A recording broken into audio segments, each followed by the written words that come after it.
Welcome to Open Den. I'm the Lauren Harding. Are there multiple? Never mind. I'm Ryan Eldard. To many students here at Reedy, getting your Letterman is a big deal. It's a symbol of accomplishment. Here's AJ with the story. Letterman jackets started as a sweater with the Harvard University baseball team in 1865. The sweater included the first letter of the school name on the center instead of being on the left side as seen on modern letter jackets. You can also get patches featuring your graduating year and the activities you were eligible in lettering for on the sleeves. Overall, letter jackets are meant to show your school pride and achievement in school activity. I got my Letterman through cross country. It's really exciting to have the Letterman at Reedy because you're one of the first kids to get the Letterman. It's also a really cool jacket, so I really like it. Well, most of the time it's because they've accomplished something in high school and they're being rewarded by their coaches or their teachers or their academic counselors or something. Just kind of a significance for each individual student. It's really quite awesome actually to wear it around town and people be like, "Oh, you're from Reedy High School," and I'm like, "Yeah." And I got mine from playing hockey this year, and actually our gold varsity team's going to nationals. Here at Reedy, there are 3 different types of Letterman jackets to be eligible for: academic, athletic, and fine arts. The requirements for earning Letterman jackets vary depending on the organization that you are a part of. You should check with your coach or sponsor to find out how you might be eligible for a letter. From Open Den, I'm AJ Tyson. Thanks for the information, AJ. I'm looking forward to earning mine. Many of our athletes will be getting their Letterman jackets very soon. Lauren has a wrap-up of the soccer and basketball seasons.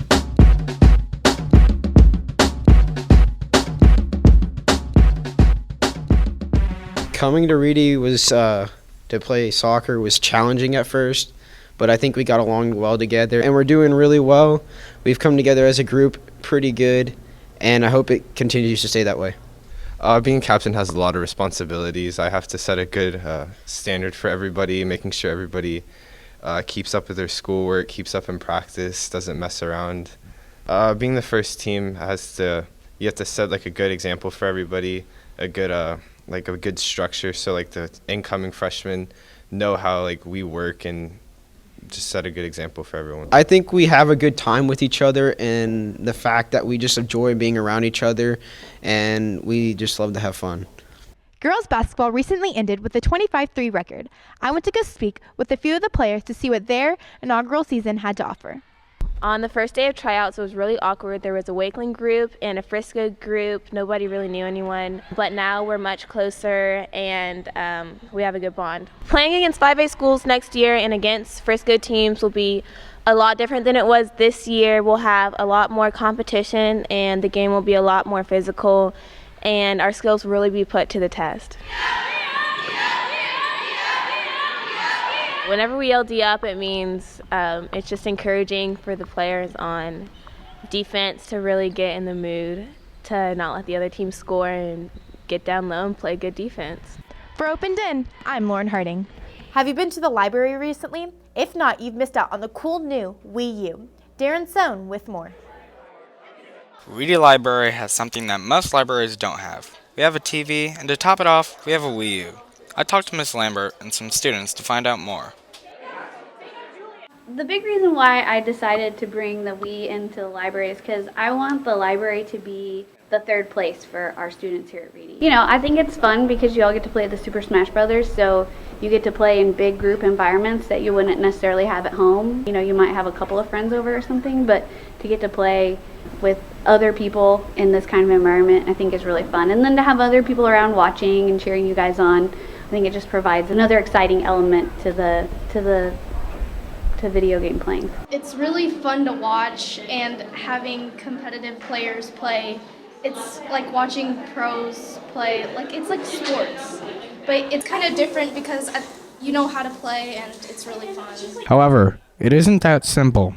There are multiple ways to play Super Smash Bros. You have like the controllers, there's like the Wii Pad, and then there's the controller, and then there's the nunchuck and stuff, and then you just have to like figure out what does what for your character. Additionally, playing Smash in the library brings people together. We have all the same interests, and we know what we're doing kind of most of the time, so it's just there. Like, anybody who joins in can relate to what we're doing, and and it's just easy to get along with them. It's just a community we kind of just created out of nowhere. For Open Den, I'm Darren Sohm. This week, Ask Reedy gives advice for students on how to balance school, hobbies, and how to stay friends after a breakup.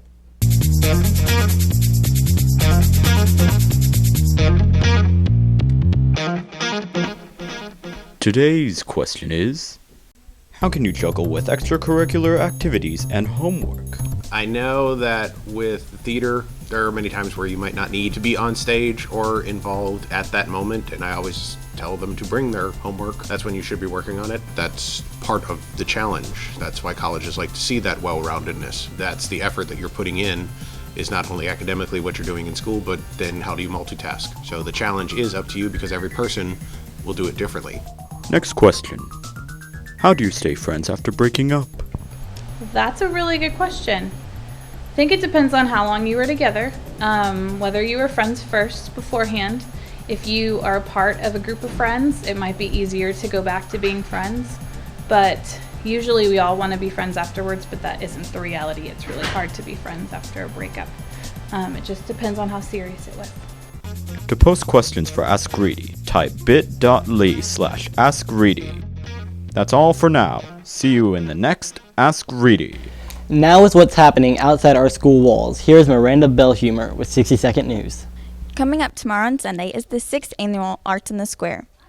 Stop by the Frisco Town Square to see dozens of local and regional artists selling their handmade creations, as well as Frisco ISD student artwork and a variety of entertainment by FISD students, including school choirs, drill teams, jazz ensembles, and more.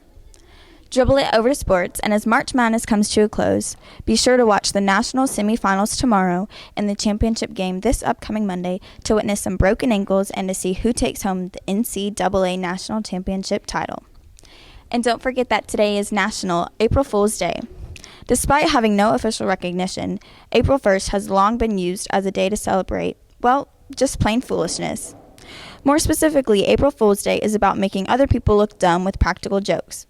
So don't forget to pull your biggest and best prank yet. That's all we have for today with 60-second news. I'm Miranda Bellhumor with Open Den. Thanks, Miranda. That's all from us at Open Den. I'm Lauren Harding. And I'm Ryan Eldard. See you next time.